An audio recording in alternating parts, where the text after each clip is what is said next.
নমস্কাৰ ল'ব আপুনি বাৰু মেট্ৰিক হাই ছেকেণ্ডাৰী বা BA পাছ কৰি পেলাই আপোনাৰ ঘৰতে বহি আছে বা আপোনাৰ সন্তানে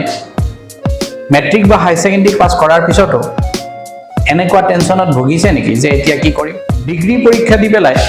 ভাবিছে নেকি যে কিবা এটা কৰিম কিন্তু কি কৰিম সময় হৈছে টেকনিক্যাল যুগ টেকনিক্যাল কোৰ্স বিলাক যদি আপোনালোকে কৰে তেতিয়া হলে টেকনিক্যাল কোৰ্স কৰি আপোনালোকে আগুৱাই যাব পাৰিব আপোনালোকে মেডিকেল ফিল্ডত যদি নিজকে এজন এক্সপাৰ্ট বনাব বিচাৰে তেতিয়া হলে এই আমাৰ প্যাৰামেডিকেল কোৰ্স বিলাক কৰা আমাৰ ইয়াতে আছে laboratory nursing ফাৰ্মাসী assistant OT technician আৰু ডিপিটি এই কোৰ্সবোৰৰ ভিতৰত যিকোনো এটা কোৰ্স যদি আপুনি বাছি লয় আৰু যদি খুব ভালকে পঢ়ে আৰু আমাৰ ইয়াতে যদি শিক্ষা অৰ্জন কৰে তেতিয়াহলে মই আপোনালোকক এসুৰেন্স দিব পাৰো উইদিন 2 ইয়াৰ্স আপুনি খুব ভালকে শিকি যাব পাৰিব আৰু আফটাৰ 2 ইয়াৰ্স আপুনি কৰবাত জব পাবলৈ সক্ষম হ'ব এটো মোৰ ফালৰ পৰা মই আপোনালোকক এসুৰেন্স দিছো তো তেতিয়াহলে আপুনি কি কৰিব লাগিব আপুনি হয়তো ভাবিছে যে এনেকুৱা কি কোৰ্স আছে কৰিলে আমি আগবাঢ়ি যাব পাৰিম আছে আপুনি আমাৰ ইয়াতে কৰিব পাৰিব laboratory nursing ফাৰ্মাসী assistant OT technician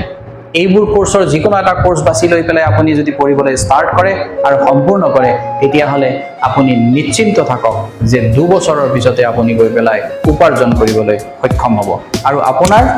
জীৱনত যেটো টেনচন সমস্যা এই সমস্যা দূৰ হৈ যাব একেবাৰে দেৰি নকৰি পেলাই আপুনি পোনাপনিকে আমাৰ এই অনুষ্ঠানত আহক এই অনুষ্ঠান আমাৰ ক'ত আছে তেজপুৰ আই হস্পিটালৰ একেবাৰে ওচৰত জাস্ট তেজপুৰ আই হস্পিটাল ক্ৰছ কৰক আৰু সেইটো ৰাস্তাৰে অকমান আগুৱাই আহক চাব তাত দেখি পাব ব্ৰাইট ফিউচাৰ এডুকেশ্যন চেণ্টাৰ আপুনি যদি খুদে যে তেতিয়া হলে আমি কি কৰিব লাগিব আপুনি যদি মেট্ৰিক পাস হাই ছেকেণ্ডাৰী পাস বা BA পাস MA পাস কৰিও ঘৰত বহি আছে তেতিয়ালে ঘৰত বহি থাকিব নালাগে পোনাপনিকে আপুনি আহক আমাৰ ব্ৰাইট ফিউচাৰ এডুকেশ্যন চেণ্টাৰ এই শিক্ষা অনুষ্ঠানত এই শিক্ষা অনুষ্ঠানত আহিলে আপুনি মোক লগ পাব মই আজি যিখিনি কথা কৈছো সেইখিনি কথাৰ উপৰিও আপোনাক বহুত ভাল ভাল কথা হয়তো মই ক'ব পাৰিম যেটো নেকি আপোনাৰ ৰিলেটেড হ'ব লাইফৰ আপোনালোকে এইবোৰৰ কাৰণে বহুত বেছি টেনচন কৰিব নালাগে একেবাৰে অতি কম খৰচত আপুনি আমাৰ এই শিক্ষা অনুষ্ঠানখনতে শিক্ষা অৰ্জন কৰিব পাৰে আৰু লগতে এচিভ কৰিব পাৰে ধুনিয়া সাৰ্টিফিকেট আৰু নিজৰ স্কিলত আহাৰ লগে লগে আপোনালোকক আমি ওয়েলকাম জনাম আপোনালোকক ভাল কনসেপচন এটা দিম আৰু যি কনসেপচনে যদি আপোনাৰ কামত দিয়ে তেতিয়া হলে আপোনালোকে কৰিবলৈ বিচাৰি ফিউচাৰ এডুকেশ্যন চেণ্টাৰত যদি আপুনি শিকিবলৈ আহে তেতিয়া হলে আমাৰ ইয়াতে এক্সপাৰ্ট ফেকাল্টি পাব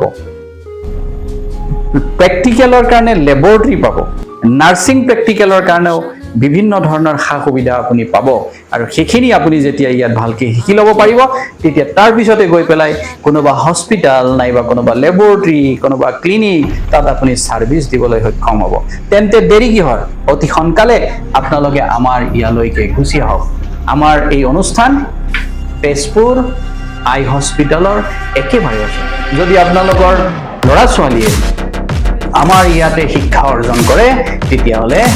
ডেফিনেটলি তেওঁ উপাৰ্জনমুখী হ'ব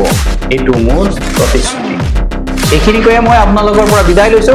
ধন্যবাদ নমস্কাৰ